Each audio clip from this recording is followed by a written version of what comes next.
इस वीडियो में है कक्षा 10वीं का विषय गणित से पाठ 1 जिसका नाम है वास्तविक संख्याएं। वास्तविक संख्याओं का ये भाग 2 है। इस भाग में हम करेंगे एक्सरसाइज 1.1।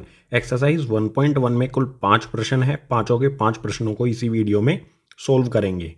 इसके अलावा पाठ 1 वास्तविक संख्याओं के जो भी अन्य भाग हैं इन सभी के लिंक आपको मिल जाएंगे नीचे डिस्क्रिप्शन बॉक्स में। सो एक्सरसाइज 1.1 स्टार्ट करते हैं नेक्स्ट पेज से।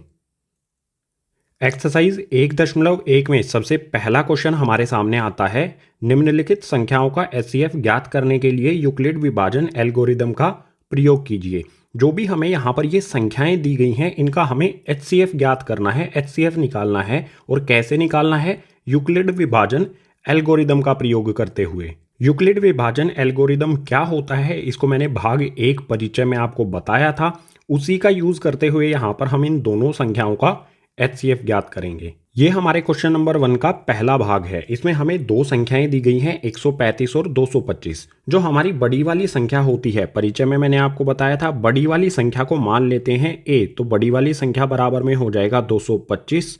ठीक है। और जो हमारी छोटी वाली संख्या होती है 135 से छोटी संख्या, इसको मान लेते हैं हम b बराबर में 135। जो हमारी बड़ी वाली संख्या है इसको हमें किस प्रकार से लिखना है?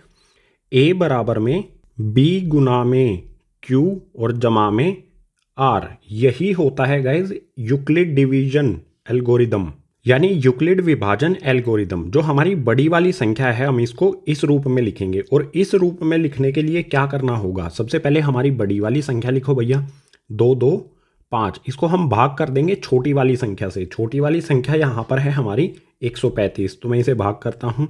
ये मैंने लिखा 135। 135 को 1 तक लेके जाएंगे तो आएगा यहाँ पर 135। घटाऊंगा मैं 225 में से 135 को तो आ जाएगा 90। हम यहाँ पर ये हमारी जो संख्या है 225, इसको किस प्रकार से लिख सकते हैं? यहाँ पर मैंने लिखा 225 बराबर में b। b हमारी वो संख्या होती है जिससे हम भाग करते हैं। यहाँ पर हमारा आ जाएगा 135 गुना में q। q यहाँ पर हमारा होगा ये वाली, यहाँ पर जो संख्या होगी उसे हम q कहेंगे। ये आ जाएगा हमारा 1 और जमा में r यानी कि शेषफल। r शेषफल कितना है हमारा? 90। तो यहाँ पर आ जाएगा 90। अब फिर से हम क्या करेंगे? जो हमारा 90 है इसके आगे हम इस तरह से लगाएंगे। और जिससे हमने पहले भाग किया था, यहाँ पर क्या था हमारा? 135। 135 को यहाँ पर पहुँचा देंगे अंदर। 135 यहाँ पर अंदर आ गया। 90 से इसे भाग कर देंगे। 90 के पहाड़े को 1 तक लेके जाएंगे तो आ जाएगा यहाँ पर 90। 135 में से 90 को घटाएंगे तो आ जाएगा 45। अब हम जो हमारी ये वाली संख्या है 135, इसको किस प्रकार से लिख सकते हैं? यह आ जाएगा हमारा 135 बराबर में 90 गुना में 1। 90 को 1 से गुना किया और शेषफल बचा हमारा 45। तो यहाँ पर लिखता हूँ मैं 90 गुना में 1 जमा में शेषफल 45। बिल्कुल इसी प्रकार से आगे जाएंगे हम, इसमें आगे हल करेंगे। 45 के आगे इस तरह से बना लेते हैं। यहाँ पर अब हमारी कौन सी संख्या आएगी अंदर? हमने 135 को 90 से भाग किया है तो 90 यहाँ पर अंदर आ जाएगा। अंदर 90 लिखेंगे। अब 45 से 90 को भाग करेंगे तो 45 के पहाड़े में 90 कितने पे आता है? 2 पर। 45 को पहाड़े को 2 तक लेके जाएंगे तो आ जाएगा 45 दूनी 90। 90 में से 90 को घटाएंगे तो शेषफल में आ जाएगा 0। 90 को मैं किस प्रकार से लिख सकता हूँ? यहाँ पर मैं लिखता हूँ 90 बराबर में 45 को मैंने 2 से गुना किया और शेषफल में हमारा क्या बचा? यहाँ पर 0। ये आ गया हमारा 0। अब आपको मैंने परिचय में बताया था कि जब शेषफल में 0 बचे उस समय जिस संख्या से हम भाग देंगे वही होता है एचसीएफ। तो यहाँ पर मैं लिखता हूँ एचसीएफ। हमारी जो भी संख्याएं हैं उसे लिखेंगे ब्रैकेट में। 135 और 225, इन दोनों संख्याओं का एचसीएफ क्या होगा? 45। और क्यों होगा? क्योंकि इससे भाग देने पर शेषफल में 0 आ गया। तो यहां पर हो जाएगा हमारा ये उत्तर। अब क्वेश्चन नंबर 1 के सेकंड पार्ट में भी हमें यहाँ पर दो संख्याएं दी हैं, इनका भी एचसीएफ ज्ञात करना है यूक्लिड विभाजन एल्गोरिदम से। जैसे हमने फर्स्ट पार्ट को सोल्व किया था बिल्कुल उसी तरह से इस वाले पार्ट को सोल्व करेंगे। इसमें हमें दो संख्याएं हैं 196 और 38220। बड़ी संख्या हमारी ये है तो ये हो जाएगी a बराबर में 38,220 और b बराबर हमारी संख्या हो जाएगी 196। अब जो हमारी बड़ी संख्या है इसको हम किस प्रकार से लिखेंगे, a बराबर में b गुना में q जमा में r। यही होता है हमारा यूक्लिड विभाजन एल्गोरिदम। तो क्या करना होगा इस प्रकार से लिखने के लिए, जो हमारी बड़ी वाली संख्या है इसको अंदर लिखेंगे, यहाँ पर आ जाएगा 38,220 और इसको छोटी संख्या यानी कि 196 से भाग कर देंगे। इसको बिना कैलकुलेटर का इस्तेमाल करते हुए हल करते हैं। 196 के पहाड़े में एक पर आएगा 196, घटाएंगे 382 में से 196 को, 2 में से 6 को नहीं घटाया जा सकता है तो यहाँ से हासिल ले लेंगे, 8 में से एक हासिल लेने पर ये हो जाएगा 12, 12 में से 6 को घटाएंगे तो यहाँ पर बचेगा 6। अब बिल्कुल आसान कर लेते हैं, यहाँ पर 7 बचेगा, ये हो जाएगा 37, 37 में से 19 को घटाएंगे तो बच जाएगा यहाँ पर 18। अब जो ऊपर हमारी ये संख्या है 2, इसको नीचे ले आते हैं, 2 यहाँ पर लेके आएंगे। अब 196 को कहाँ तक लेके जाएं, देखो 196 को 10 से गुना करने पर 1960 आ जाएगा, यानी इसे 9 से गुना करके देखते हैं। 9 से गुना करने पर आएगा यहाँ पर 1764। अब ऊपर वाली संख्या से नीचे वाली संख्या को घटाएंगे तो शेषफल में यहाँ पर आ जाएगा 98। घटाना बिल्कुल आसान है, आप यहाँ पर अंतर देख सकते हो, 862 और 764, इनमें अंतर कितना है, 98 का अंतर है तो घटाने पर 98 आ गया। अब ये 0 बचती है हमारी, इस 0 को यहाँ पर ले आएंगे नीचे, 0 आ गई। अब 196 के पहाड़े को कहाँ तक लेके जाएं कि 980 हमारा आ जाए। अगर मैं 196 को 5 से गुना करता हूँ तो हमारी एग्जैक्ट वैल्यू आ जाती है 980। तो 196 को 5 से गुना किया, आ गया 980। 980 में से 980 को घटाया तो शेष में 0 बचेगा, कुछ भी नहीं आएगा, 0 हमारी वैल्यू हो जाएगी।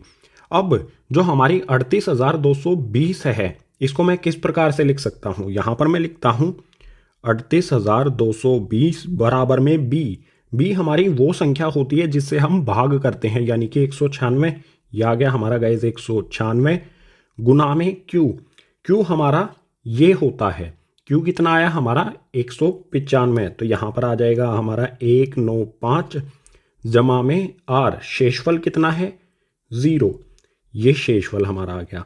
अब HCF क्या होगा, जो हमारी ये दोनों संख्याएं हैं 196 और जो हमारा 38,220, इनका HCF क्या होगा। मैंने आपको बताया कि जब हमारा शेषफल 0 हो जाए उस समय हम जिस संख्या से भाग करेंगे वही हमारा HCF होगा, यानी इन दोनों संख्याओं का HCF क्या हो जाएगा 196।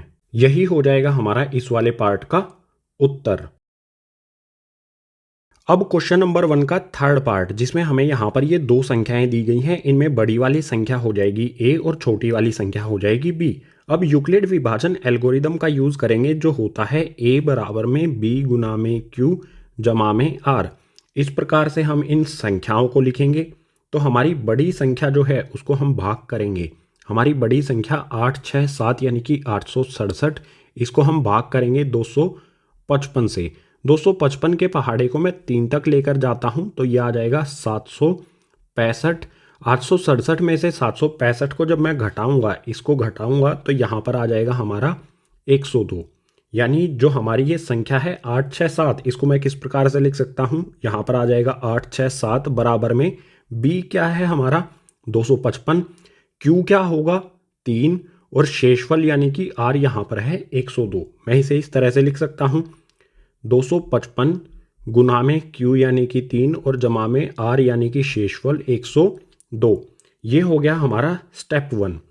अब नेक्स्ट स्टेप में क्या करेंगे, जो हमारे ये 255 है इसको यहाँ पर अंदर लिख दिया जाएगा। जो हमारा 255 है इसको मैं यहाँ पर लेकर आ जाता हूँ, यह आ गया 255। इसे हल करने के लिए 102 के पहाड़े को 2 तक लेकर जाऊंगा, 102 को 2 से गुना करने पर आ जाएगा 204। 255 में से 204 को मैं घटाऊंगा तो हमें मिलेगा 51, यानी हमारी जो ये संख्या है 255, इसे मैं किस प्रकार से लिख सकता हूँ, 255 बराबर में 102 गुना में 2 और जमा में शेषफल कितना बचता है हमारा 51। ठीक है, बिल्कुल इसी प्रकार से यहाँ पर हमने 102 से भाग किया है। अब इस 102 को हम अंदर लिखेंगे, यहाँ पर आ जाएगा हमारा 102 2। 51 के पहाड़े में क्या 102 आता है? 51 को अगर मैं 2 से गुना करूं तो आ जाएगा 102। 102 में से 102 को घटाएंगे तो शेषफल में आ जाएगा 0। जो हमारी ये संख्या है 102, इसको मैं किस प्रकार से लिख सकता हूँ? यहाँ पर आया 102 बराबर में क्या लिखेंगे हम? 51 गुना में 2 बराबर में, सॉरी बराबर नहीं, जमा में 0। जिस स्टेप में हमारा r यानी कि शेषफल 0 हो जाए उस समय हम जिस भी संख्या से भाग करेंगे वही होता है हमारा HCF। यानी यहाँ पर मैं लिख सकता हूँ HCF, जो हमारी दो संख्याएं हैं 8, 6, 7 और 255, इनका HCF क्या हो जाएगा? 51। और यही हो जाएगा हमारा उत्तर। इस तीसरे भाग के साथ क्वेश्चन नंबर 1 हो जाता है कंप्लीट। अब क्वेश्चन नंबर 2 को करते हैं नेक्स्ट पेज पर। क्वेश्चन नंबर 2 इसमें दिया है, दर्शाइए कि कोई भी धनात्मक विषम पूर्णांक 6q जमा 1, 6q जमा 3 या 6q जमा 5 के रूप का होता है जहां q कोई पूर्णांक है। हमें यह दिखाना है कि कोई भी धनात्मक विषम पूर्णांक वो 6q जमा 1, 6q जमा 3 या फिर 6q जमा 5 इन रूप में होता है और q हमारा कोई पूर्णांक है। तो इसका हल शुरू होता है यहाँ से। सबसे पहले मान लेंगे कि a हमारा कोई धनात्मक विषम पूर्णांक है और मान लेंगे b बराबर 6। b बराबर 6 कहाँ से आया? यूक्लिड विभाजन एल्गोरिदम में आपने पढ़ा है कि b और q एक दूसरे के साथ गुणा में होते हैं। यानी q के साथ यहाँ पर आप देखोगे q के साथ यहाँ पर भी 6 है, यहाँ पर भी 6 है और यहाँ पर भी 6 है, तो b बराबर हम 6 इसमें रख सकते हैं। आसान भाषा में कहा जाए तो q के साथ जो भी गुणा में होगा उसे हम b मान लेंगे। ये मानने के बाद अब अप्लाई करेंगे यूक्लिड विभाजन एल्गोरिदम। तो यहां पर लिख दिया। अब यूक्लिड विभाजन एल्गोरिदम के अनुसार यूक्लिड विभाजन एल्गोरिदम होता क्या है? a बराबर में बी क्यू जमा में r। r की संभावित वैल्यूज क्या क्या हो सकती हैं? मैंने आपको बताया था इंट्रोडक्शन पार्ट में, r हमारा क्या हो सकता है? या तो 0 के बराबर हो सकता है या 0 से बड़ा हो सकता है। ये होगा हमारा r 0 के बराबर या फिर 0 से बड़ा। और हमारा r हमेशा b से छोटा होता है। ठीक है, यहां पर लिख देता हूं ये छोटा है b से। तो r की संभावित वैल्यू क्या क्या हो सकती है? r बराबर हमारा 0 तो देखो कन्फर्म है, होगा ही, 0 के बराबर होगा तो यहां पर आ जाएगा 0। और हमारा b से छोटा होगा, b से छोटा यानी कि 6, b का मान 6 है तो b से छोटा क्या क्या होता है? 1 से लेके 5 तक सभी संख्याएं जो हैं वो 6 से छोटी हो सकती हैं। तो r का मान हमारा 0 हो सकता है, 1 हो सकता है, 2 हो सकता है, 3 हो सकता है, 4 हो सकता है और 5 हो सकता है। अब r बराबर 0, 1, 2, 3, 4, 5 इनको अलग अलग हम यूक्लिड विभाजन एल्गोरिदम इस रूप में लिख देंगे। अगर हमारा r बराबर 0 है तो यूक्लिड विभाजन एल्गोरिदम के अनुसार क्या बनेगा? यहां पर मैं लिख देता हूं a बराबर में b क्यू है, यहां पर b और q है, b का मान हमें 6 रखना है। ठीक है, तो a बराबर में यहां पर आ जाएगा 6q जमा में r का मान हमने कितना रखा है यहाँ पर? 0, तो यहाँ पर आ जाएगा 0। बिल्कुल इसी प्रकार से r बराबर अगर 1 होगा तो यूक्लिड विभाजन एल्गोरिदम के अनुसार क्या होगा? a बराबर में 6q जमा में 1। बिल्कुल इसी तरह से r बराबर 2 होने पर a बराबर में 6q जमा में हो जाएगा 2। बिल्कुल इसी प्रकार से r बराबर 3 अगर होगा तो a बराबर में हो जाएगा 6q जमा में 3। इसी प्रकार से r बराबर अगर 4 होगा तो ये हो जाएगा a बराबर में 6q जमा में 4। और इसी प्रकार से आगे यहाँ पर होगा जब हमारा r बराबर में 5 है तो ये हो जाएगा a बराबर में 6q जमा में 5। r यानी कि शेषफल के अलग अलग मान के लिए हमने यहाँ पर अलग अलग इक्वेशन लिख ली। अब हमें ये देखना है इनमें से कौन सी सम होंगी और कौन सी विषम होंगी। तो यहाँ पर मैं लिखता हूँ सम हमारी कौन कौन सी होंगी? जिनके आखिरी में 0, 2, 4 आता है, क्योंकि हमारे b का मान 6 है। 6q का हमारा कोई भी मान हो, q का मान अगर 1 होगा तो 6 गुना में 1 6 निकल के आएगा। q का मान अगर 2 होगा तो 6 गुना में 2 यानी कि 12 आएगा। 12 भी हमारा क्या होता है? सम संख्या होती है। सम संख्या में अगर हम 0 ऐड करें, 0 जोड़ें तो वो हमारी सम संख्या ही रहेगी। बिल्कुल इसी प्रकार से यहाँ पर भी हमारी ये सम संख्या है, इसमें 2 जोड़ने पर सम संख्या ही रहेगी। मान लो 6 है यहाँ पर, क्यू का कोई भी मान ले लो, 6 को क्यू का मान ले लो 3, 6 को 3 से गुना करेंगे 18, 18 में 2 जोड़ने पर आएगा 20, जो कि हमारी एक सम संख्या होगी। इसी प्रकार से यहाँ पर भी क्यू का कोई भी मान ले लो आप, 6 को हम मान लो क्यू बराबर 5 है, 6 को 5 से गुना करेंगे हो जाएगा 30, 30 में 4 जोड़ेंगे तो हो जाएगा 34, जो कि एक सम संख्या है। तो हमारी कौन कौन सी सम संख्याएं होंगी? ये वाली सम हो जाएगी, ये वाली सम हो जाएगी और ये वाली सम हो जाएगी। इसको यहाँ पर लिख देते हैं, 6q जमा में 0, इसके बाद यहाँ पर 6q जमा में 2 और इसके बाद 6q जमा में 4। ये सभी सम संख्याएं होंगी। और जो हमारी विषम है वो किस प्रकार से होंगी? यहाँ पर मैं लिखता हूँ विषम। ये कौन सी होंगी? जो भी हमारी बची हैं वो विषम हो जाएंगी। यहाँ पर देखो, 6 को मान लो हम किसी से भी गुना करें, क्यू का हम कोई भी मान ले लेते हैं, क्यू का मान ले लेते हैं 1, 6 को मैं 1 से गुना करूंगा, 6 कम 6 जमा में 1 करूंगा तो हो जाएगा 7, जो कि एक विषम संख्या है। बिल्कुल इसी प्रकार से यहाँ पर है 6q, क्यू का मान लो 2 है, क्यू बराबर 2 है तो 6 को 2 से गुना करूंगा, 6 दूनी 12 और 3 हो जाएगा 15। इसी प्रकार से यहाँ पर भी क्यू हमारा कुछ भी मान लो 7 है, क्यू बराबर 7 है तो 6 को 7 से गुना करूंगा, 6 सते 42 जमा में 5 करूंगा तो हो जाएगा 47, जो कि एक विषम संख्या है। तो विषम हमारा जो भी हमारी ये धनात्मक विषम पूर्णांक है a, ये किस किस रूप में हो सकता है विषम वाला? 6q जमा में 1, 6q जमा में 3 और 6q जमा में 5 के रूप का। हमें यही दर्शाना था कि जो विषम है वो किस रूप में होगा, 6q जमा 1, 6q जमा 3 और 6q जमा 5 के रूप का हो सकता है। अगर क्वेश्चन में हमें ये पूछ लिया जाता कि सम किस रूप का होता है तो हमारा उत्तर ये हो जाता। हमसे विषम पूछा गया है तो हमारा उत्तर ये हो जाएगा। क्वेश्चन नंबर 2 का ये हो गया आंसर। अब इससे आगे वाले प्रश्न को देखते हैं नेक्स्ट पेज पर। अब है क्वेश्चन नंबर 3। इसमें दिया है किसी परेड में 616 सदस्यों वाली एक सेना की टुकड़ी को 32 सदस्यों वाले आर्मी बैंड के पीछे मार्च करना है। दोनों समूहों को समान संख्या वाले स्तंभों में मार्च करना है।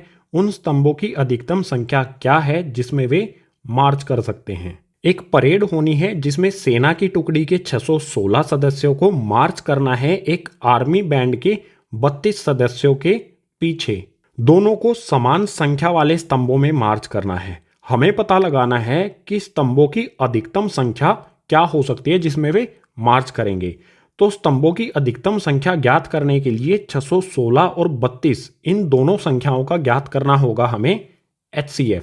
और HCF हम ज्ञात करेंगे यूक्लिड विभाजन एल्गोरिदम का यूज करके। सो हल शुरू होता है यहां से। यूक्लिड विभाजन एल्गोरिदम क्या होता है?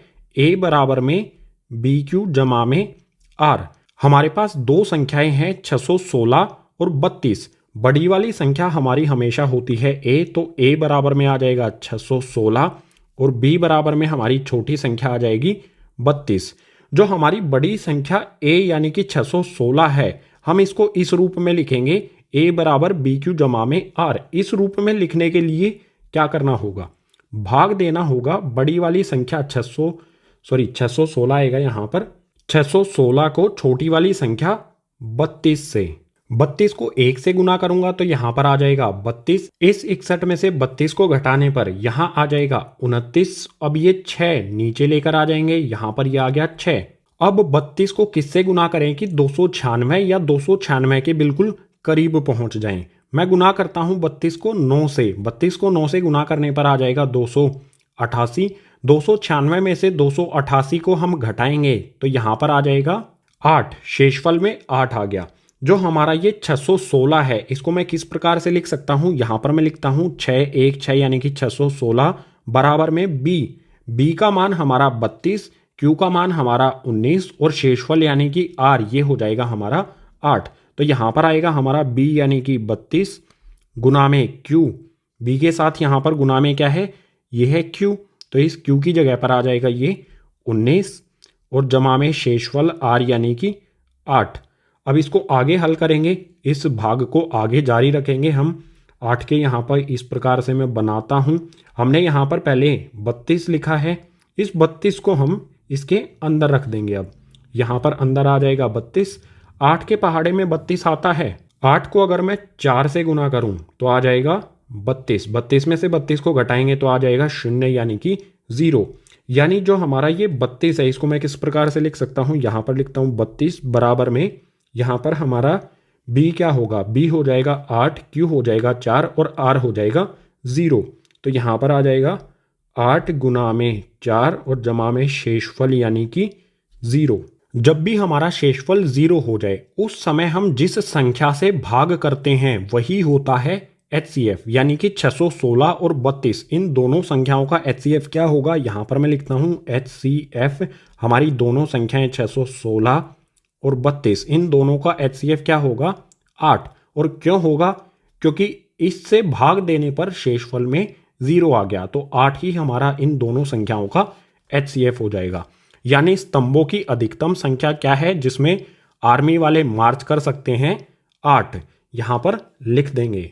स्तंभों की अधिकतम संख्या हो जाएगी 8 और यही हो जाएगा हमारा इस प्रश्न का उत्तर।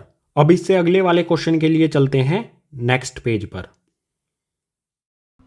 अब है guys question number 4। Question number 4 में हमें यहाँ पर दिया है यूक्लिड विभाजन प्रमेयिका का प्रयोग करके दर्शाइए कि धनात्मक पूर्णांक का वर्ग किसी पूर्णांक m के लिए 3m या 3m जमा 1 के रूप का होता है। कोई भी हमें एक धनात्मक पूर्णांक दिया गया है, अगर हम उसका वर्ग करें, वर्ग का मतलब होता है घात 2, वर्ग करें तो वो हमें 3m या फिर 3m जमा 1 के रूप में मिलेगा। ये हमें दर्शाना है यूक्लिड विभाजन प्रमेयिका का उपयोग करके। सो बिल्कुल आसान सा है, इसका हल शुरू होता है यहाँ से। सबसे पहले जो भी हमारा धनात्मक पूर्णांक है इसको मान लेंगे। माना a हमारा कोई धनात्मक पूर्णांक है और में हमें क्या करना है, a हमारा कोई धनात्मक पूर्णांक हो गया और b बराबर में मान लेंगे हम जो भी हमारी m के साथ वैल्यू दी गई है। देखो यहाँ पर m के साथ गुणा में है 3 और यहाँ पर भी m के साथ गुणा में है 3, तो b का मान हम 3 रख लेंगे। b बराबर हो जाएगा हमारा 3।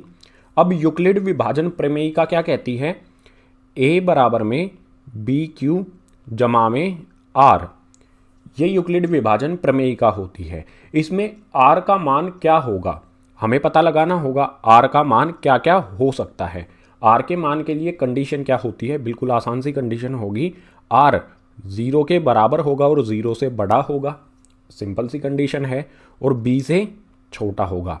इस कंडीशन के अनुसार R के क्या क्या मान हो सकते हैं। सबसे पहला मान तो हो जाएगा 0, R 0 के बराबर हो सकता है, यहाँ से हम क्लियर कंक्लूजन निकाल सकते हैं, निष्कर्ष निकाल सकते हैं। और B से छोटा होगा, B का मान अगर 3 है तो R 3 से छोटा क्या क्या होता है, 1 होगा और 2 होगा। तो R का मान हमारा 0 हो सकता है, 1 हो सकता है और 2 हो सकता है। R के हमारे 3 संभावित मान यहाँ पर हमने लिख दिए हैं। अब R की हर एक वैल्यू के लिए हम अलग अलग इक्वेशन बनाएंगे। सबसे पहली कंडीशन होगी, हमारा सबसे पहला केस होगा जब हमारा R का मान 0 है। R का मान 0 होगा तो हमारी इक्वेशन क्या बनेगी, इक्वेशन बनाने का मतलब है जो यूक्लिड विभाजन प्रमेयिका है इसमें वैल्यू पुट करना। R की वैल्यू पुट करनी है और हमें B की वैल्यू पुट करनी है। B की वैल्यू हर जगह पर 3 करनी है और R की वैल्यू कंडीशन को देखते हुए, हमारे फर्स्ट केस में R की वैल्यू 0 है तो हम 0 पुट करेंगे।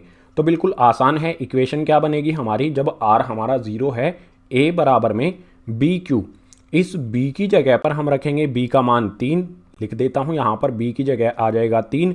Q का मान हमें पता नहीं है तो इस Q की जगह पर Q हमारा एज इट इज़ आ जाएगा, Q की जगह पर Q ही रख देंगे और जमा में R, और इस वाले R की जगह पर R का मान 0 रख देंगे। ठीक है, तो यहाँ पर आ जाएगा 0।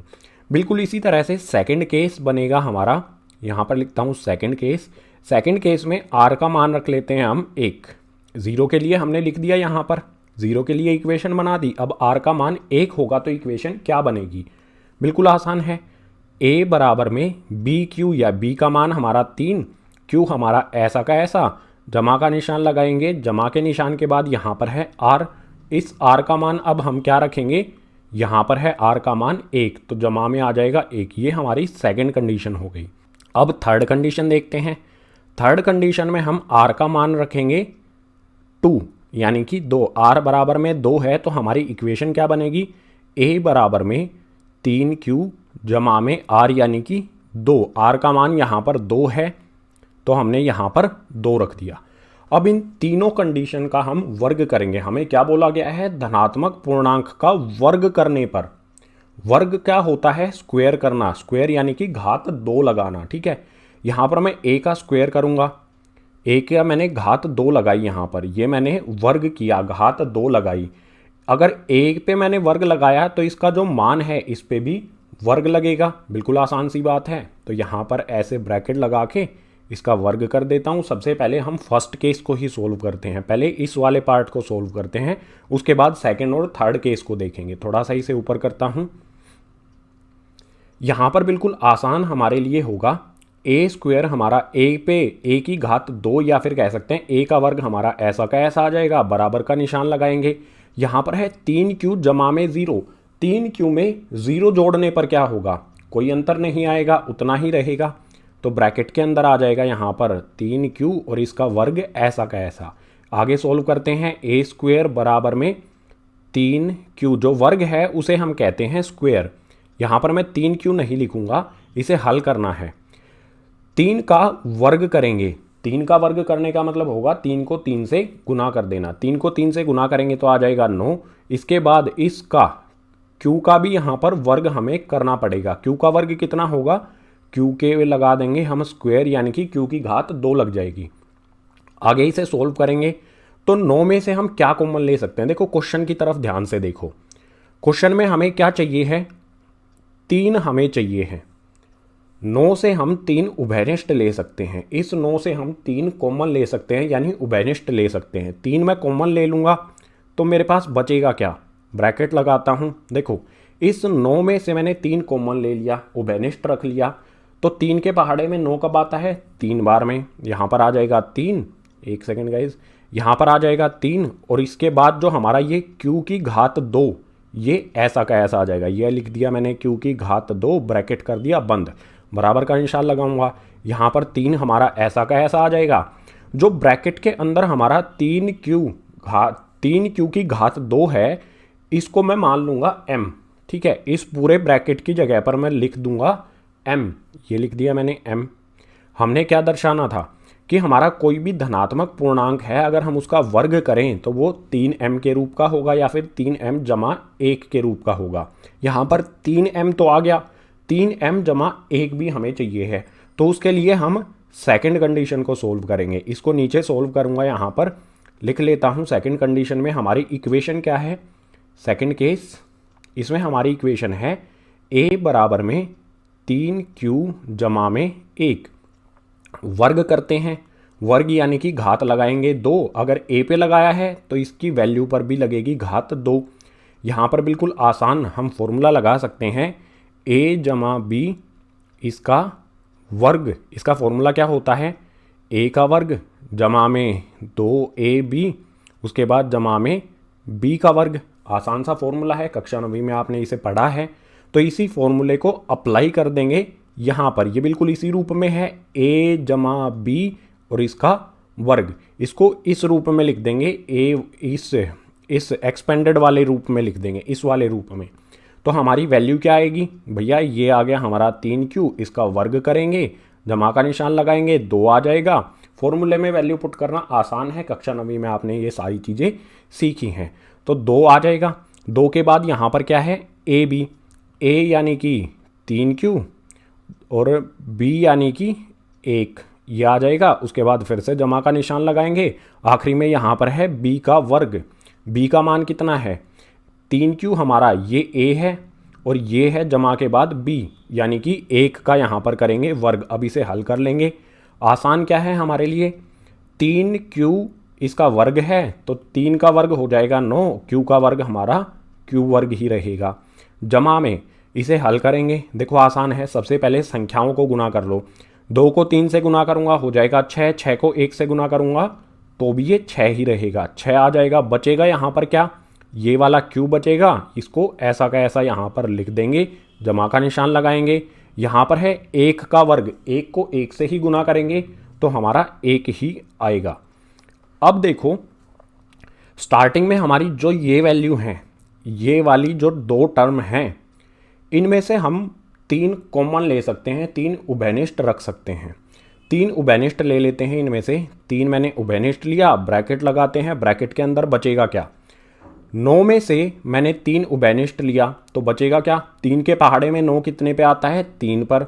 और क्यू का वर्ग हमारा ऐसा का ऐसा आ जाएगा, जमा का निशान लगाऊंगा। यहाँ पर है 6Q, इसमें से मैंने तीन उभयनिष्ठ ले लिया, यानी 3 के पहाड़े में 6 कब आता है, 2 पर, और क्यू हमारा ऐसा का ऐसा आ जाएगा, ब्रैकेट लगा देंगे। बचा क्या हमारा, जमा का 1, इसको यहाँ पर ऐसा का ऐसा लिख देता हूँ, यह आ गया हमारा जमा का 1, बराबर का निशान लगाएंगे, 3 आ जाएगा। जो भी हमारा यहाँ पर ब्रैकेट के अंदर है इसको हम मान लेंगे m। अब आप कहोगे कि m होता क्या है, इसे भी बताता हूँ। ये आ जाएगा हमारा m, पूरे ब्रैकेट की जगह पर लिख दिया मैंने, इस पूरे ब्रैकेट की जगह पर मैंने m लिख दिया। इसके बाद बचा क्या, जमा का 1, इसको यहाँ पर ऐसा का ऐसा लिख दूंगा, 3m जमा 1 आ गया हमारा। जो भी हमारा ये m है, चाहे यहाँ पर हमने रखा है m, चाहे यहाँ पर हमने m रखा है इस वाली वैल्यू की जगह पर, इस m को हम कहेंगे धनात्मक पूर्णांक। ये हमारा कोई भी धनात्मक पूर्णांक हो सकता है। देखो 3Q का वर्ग ये हमारा एक धनात्मक पूर्णांक है, तो इसकी जगह पर हम m रख सकते हैं। बिल्कुल इसी प्रकार से 3Q का वर्ग जमा में 2Q, ये भी हमारा एक धनात्मक पूर्णांक है, इसकी जगह पर हम m रख सकते हैं। इसमें कोई भी डाउट नहीं होना चाहिए। यहाँ पर मैं लिख देता हूँ, ये फर्स्ट वाले केस में हमारा m बराबर में आएगा 3Q का वर्ग, जो कि क्या है, एक पूर्णांक है। ये हमारा एक धनात्मक पूर्णांक है, जमा वाला पूर्णांक है। बिल्कुल इसी प्रकार से सेकंड वाले केस में यहाँ पर m बराबर में मैं लिख देता हूँ गाइस 3Q का वर्ग जमा में 2Q, ये भी हमारा क्या है, एक पूर्णांक है, ये भी हमारा एक धनात्मक पूर्णांक है। अभी हमें देखो हमारा 3m आ गया और 3m जमा 1 आ गया, लेकिन अभी भी हमें थर्ड केस को सोल्व करना पड़ेगा, देखना पड़ेगा कि भैया 3m और 3m जमा 1 के अलावा तो हमारा कोई उत्तर नहीं आ रहा है। तो तीसरे केस में हमें इक्वेशन दी है a बराबर में 3Q जमा 2, इसको यहाँ पर लिख लेता हूँ और हल करता हूँ। ये लिखता हूँ गाइज मैं थर्ड केस। यहाँ पर हमें इक्वेशन क्या दी थी, a बराबर में 3Q जमा में 2, आई थिंक यही थी ना। हाँ, यहाँ पर देखो 3Q जमा में 2, ये थर्ड केस है हमारा। इसका भी हम क्या करेंगे, वर्ग करता हूँ। यहाँ पर मैं a का वर्ग करूँगा तो इसकी वैल्यू का भी हो जाएगा वर्ग। इस पे भी हम यही फॉर्मूला लगाएंगे, a जमा में b, इसका वर्ग करने पर फॉर्मूला क्या बनता है, a का वर्ग जमा में 2ab और जमा में b का वर्ग। इसको हम हल करते हैं तो बिल्कुल आसान है, फॉर्मूला लगाना आपको आता ही होगा। आसान सा क्या होगा हमारा, यह आ जाएगा 3Q, इस पर वर्ग लगाएंगे जमा में 2a यानी कि 3Q, 2ab है ना यहाँ पर फॉर्मूले में 2ab, तो b का मान यहाँ पर कितना है, 2, यहाँ पर लिख दूंगा 2, फिर जमा का निशान लगाऊंगा। आखिरी में फॉर्मूले के क्या है, b का वर्ग, b का मान यहाँ पर 2 है तो 2 का यहाँ पर कर देंगे वर्ग। फिर से बराबर का निशान लगाऊंगा, हल करेंगे। 3Q का वर्ग, इसे हल करेंगे, 3 को 3 से गुना करूंगा तो आ जाएगा 9 और Q का वर्ग हमारा ऐसा का ऐसा आ जाएगा। इसके बाद जमा का निशान लगाएंगे।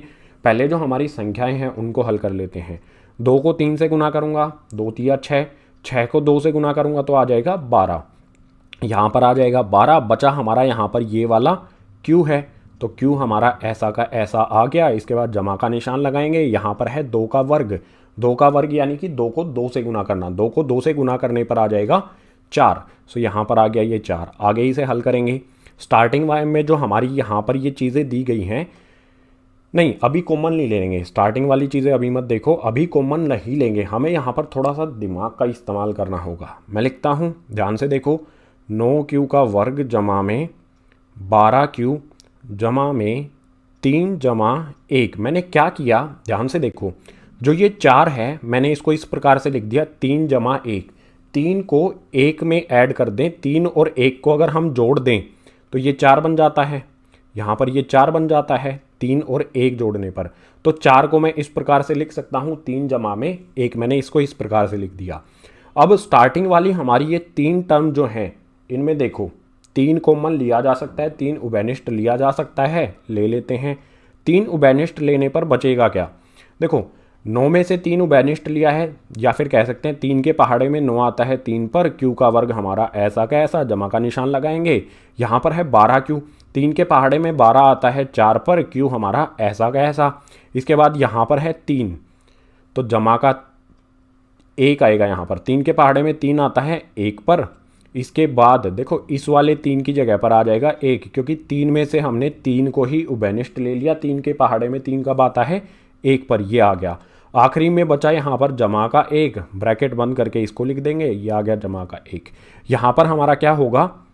m बराबर में जो भी ब्रैकेट के अंदर है उसको हम m मान लेंगे। m बराबर में ये तीसरे केस के लिए हमारा m का मान आया है 3q का वर्ग जमा में 4q जमा में 1।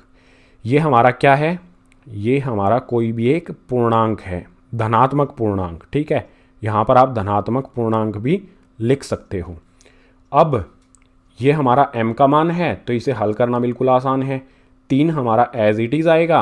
जो हमारे ब्रैकेट के अंदर संख्याएं हैं, ये वाली संख्या जो है हमारी, जिसको अंडरलाइन किया गया है, ये हो गया हमारा m, और जमा का 1 हमारा एज इट इज़, ये वाला जमा का 1 हमारा ऐसा का ऐसा आ जाएगा। तो आपने देखा r के 3 अलग अलग मान के लिए हमने फर्स्ट, सेकंड और थर्ड केस को जब हल किया तो हमारे मान क्या आए हैं? या तो हमारा 3m आया है या फिर 3m जमा 1 आया है। आप देख सकते हो यहाँ पर फर्स्ट केस को हमने सोल्व किया तो आया 3m, सेकंड केस को सोल्व किया तो आया 3m जमा 1, और यहाँ पर भी थर्ड केस को सोल्व किया तो यहाँ पर भी 3m जमा 1 आ गया। तो आखिरी में यहाँ पर मैं लिख सकता हूँ धनात्मक पूर्णांक का वर्ग 3m या 3m जमा 1 के रूप का होता है। यही हमें दर्शाना था और यही हमने दर्शा दिया है तीनों केसेस को हल करके। सो क्वेश्चन नंबर 4 हो गया हमारा कंप्लीट। अब नेक्स्ट पेज पर देखते हैं क्वेश्चन नंबर 5 को। अब है guys question number 5। Question number 5 में हमें यहाँ पर दिया है यूक्लिड विभाजन प्रमेयिका का प्रयोग करके दर्शाइए कि धनात्मक पूर्णांक का घन 9m जमा 1 या 9m जमा 8 के रूप का होता है। कोई भी धनात्मक पूर्णांक हमें दिया गया है, अगर हम उसका घन करें, घन यानी कि घात, पावर उसकी 3 लगाएं, तो हमें 9m जमा 1 या 9m जमा 8 के रूप में हमारा उत्तर मिलेगा। ये हमें दर्शाना है और यूक्लिड विभाजन प्रमेयिका का यूज करके, इस्तेमाल करके। तो इसका हल शुरू होता है यहाँ से। सबसे पहले मान लेंगे कि a हमारा कोई धनात्मक पूर्णांक है और b बराबर, b का मान हमें क्या रखना चाहिए? m के साथ गुना में यहाँ पर 9 दिया गया है, यहाँ पर भी 9 दिया गया है और यहाँ पर भी 9 दिया गया है। आप कहोगे b बराबर 9 रख लो, लेकिन 9 रखने पर ये क्वेश्चन बड़ा हो जाएगा। तो b का मान क्या रखा जाए? कोई भी ऐसी संख्या हम रख सकते हैं जिसके पहाड़े में 9 आता है। 3 के पहाड़े में 9 आता है, तो b बराबर हम 3 यहाँ पर रख सकते हैं। b बराबर हम 3 भी रख सकते हैं और b बराबर हम 9 भी रख सकते हैं। 3 हम इसलिए रख रहे हैं क्योंकि 9 रखने पर क्वेश्चन हमारा बड़ा हो जाएगा। अब एक सीधी सी बात हमें यहाँ पर अप्लाई करनी है यूक्लिड विभाजन प्रमेयिका। यूक्लिड विभाजन प्रमेयिका क्या होती है? a बराबर में bq जमा में r, और r का हमारा मान क्या होता है? r 0 से बड़ा होता है और 0 के बराबर होता है और b से छोटा होता है। ये कंडीशन अप्लाई होती है r यानी कि शेषफल के लिए। अब r हमारा क्या क्या हो सकता है? मैं यहाँ पर लिखता हूँ r बराबर में r का मान क्या क्या हो सकता है। सबसे पहला तो देखो r 0 के बराबर का होगा तो 0 हो जाएगा।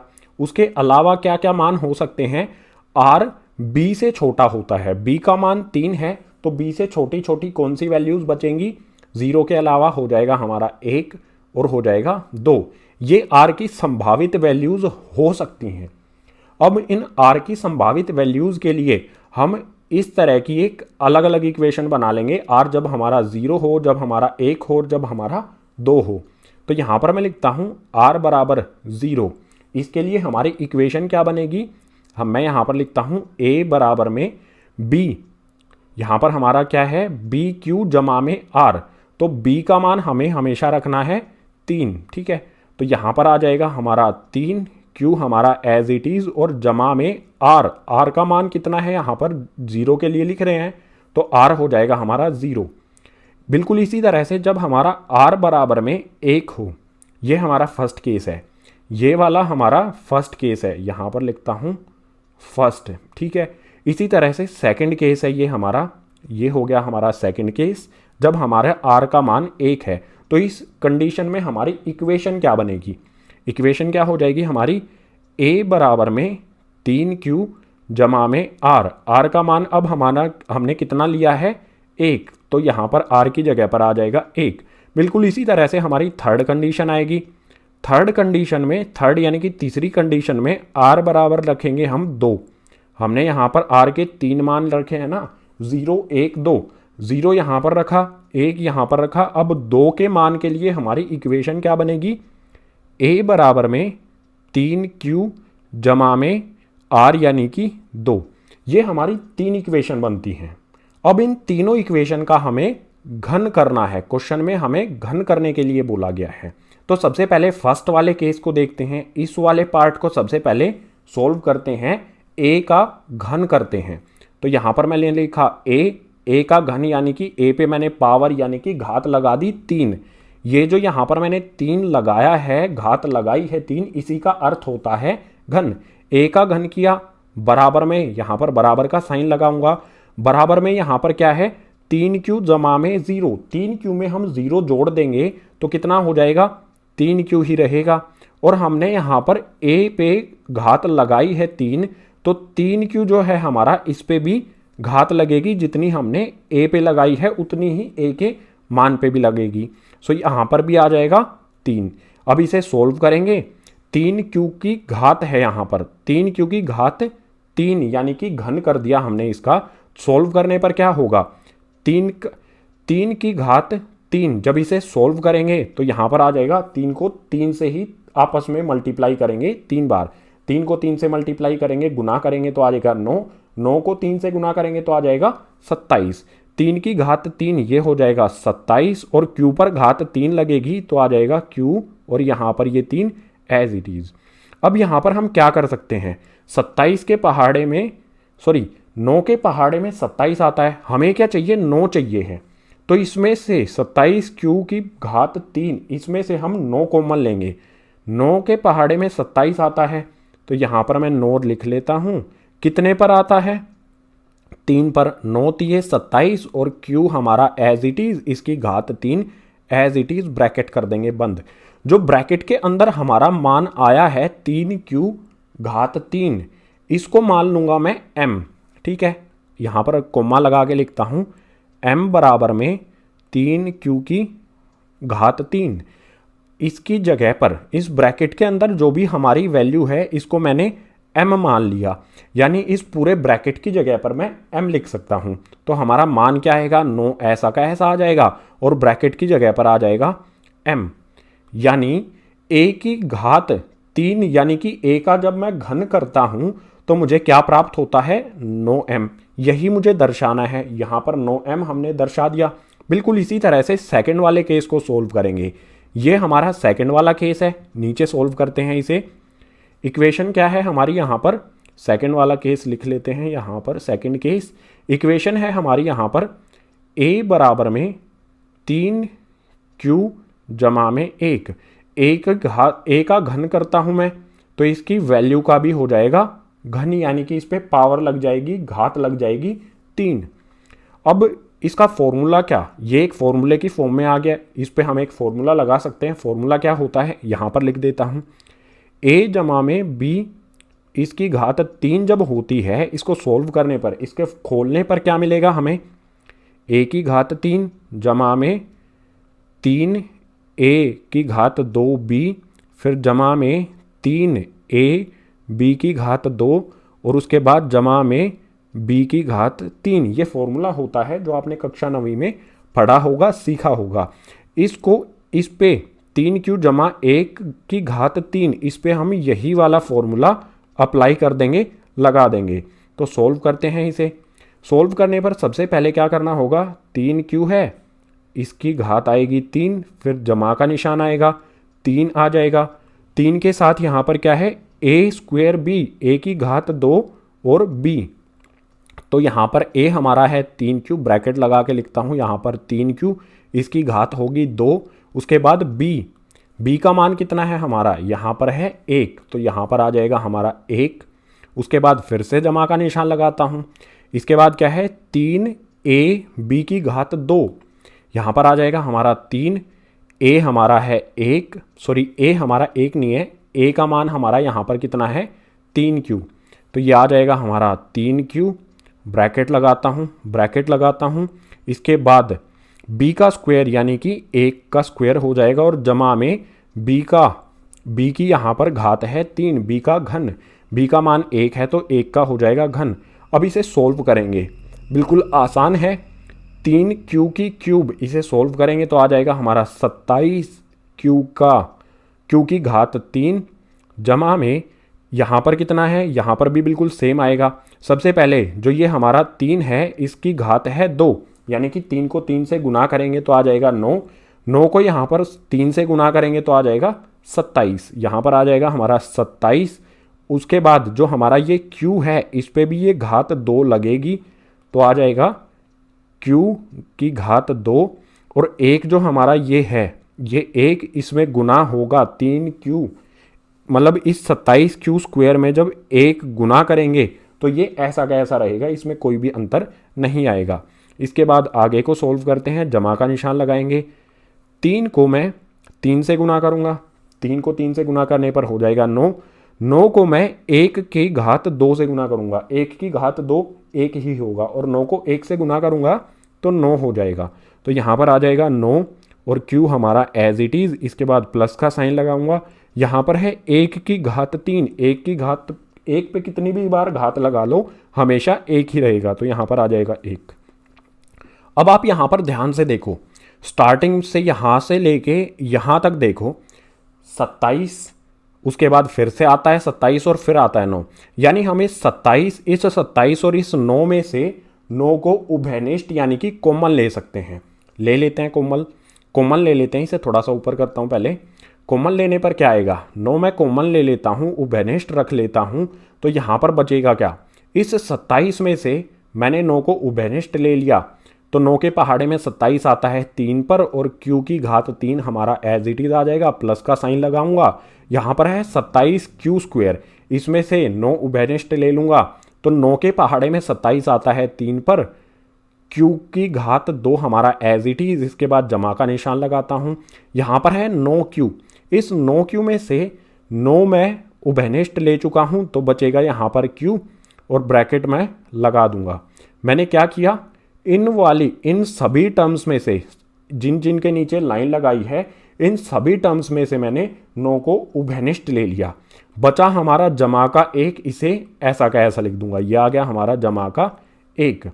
अब यहाँ पर मैं क्या करता हूँ, बराबर में साइन लगाता हूँ, 9 आ जाएगा।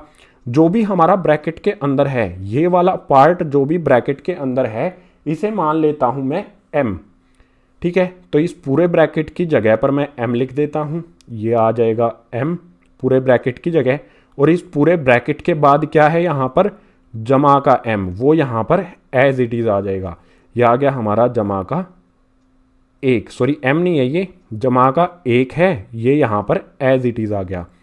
यहाँ पर ये भी लिख देता हूँ m बराबर में 3q की घात 3 जमा में 3q की घात 2 और जमा में q, ये हमने m बराबर रख दिया। m बराबर रख दिया तो इस पूरे पार्ट की जगह, ब्रैकेट की जगह यहाँ पर m आ गया और जमा का 1 यहाँ पर एज इट इज आ गया।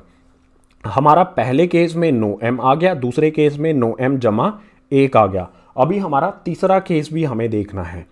तीसरे केस में क्या है, यहाँ पर देखो a बराबर 3q जमा में 2, इसे भी सोल्व करते हैं। यहाँ पर मैं लिखता हूँ, अगले वाले पेज पर ही लिख लेता हूँ। ये क्या था हमारा थर्ड केस। तीसरे केस में हमारा क्या था, a बराबर में 3q जमा में 2, हमें घन करना है। a पे 3 लगाता हूँ तो इसकी जो वैल्यू है इस पे भी घात लग जाएगी 3, इस पे भी बिल्कुल वही फॉर्मूला अप्लाई मैं करूँगा, ये वाला फॉर्मूला ही यहाँ पर भी अप्लाई किया जाएगा। a जमा में b की पावर 3, यही फॉर्मूला अप्लाई करेंगे। सो सोल्व करेंगे इसे। तो सबसे पहले क्या करना है, फॉर्मूला आपको अप्लाई करना आता ही होगा ना, इस पे कर देता हूँ प्लस में, यहाँ पर लिखता हूँ मैं 3, इसके बाद ब्रैकेट में आ जाएगा 3q, इसकी घात लगा देंगे 2, इसके बाद आ जाएगा यहाँ पर गुना में 2, फिर से जमा का निशान लगाऊंगा, यहाँ पर आ जाएगा 3, ब्रैकेट के अंदर आ जाएगा 3q, इस पर कोई घात नहीं लगेगी, अब घात लगेगी 2 पे, इसके बाद जमा का निशान लगाऊंगा। आखिरी में क्या करना है, हमें जो हमारा b होता है, b का मान होता है, उसकी घात 3 करनी होती है, यानी कि आ जाएगी 2 की घात 3। सोल्व करते हैं इसे, 3q है, इसकी घात 3 है, 3 की घात 3 क्या होता है 27, और q की घात 3 हमारी एज इट इज़, जमा का निशान लगाऊंगा। यहाँ पर इस 3 की घात 2 है, तो 3 को 3 से गुना करने पर आ जाएगा 9, 9 को 3 से गुना करेंगे तो आ जाएगा 27, उसके बाद 27 को इस 2 से गुना करेंगे तो आ जाएगा 54, यहाँ पर आ जाएगा 54, और इसके बाद बचता क्या है, यहाँ पर ये वाला q बचता है, इस q की घात ये 2 होगी तो आ जाएगा q का स्क्वायर, यानी कि q की घात 2। इसके बाद जमा का निशान लगाता हूँ। यहाँ पर देखो, सबसे पहले 2 की घात 2, 2 को 2 से गुना करेंगे आ जाएगा 4, 4 को इस 3 से गुना करूँगा तो हो जाएगा 4 तिये 12, 12 को इस 3 से गुना करूँगा तो आ जाएगा 36, तो यहाँ पर आ जाएगा हमारा 36।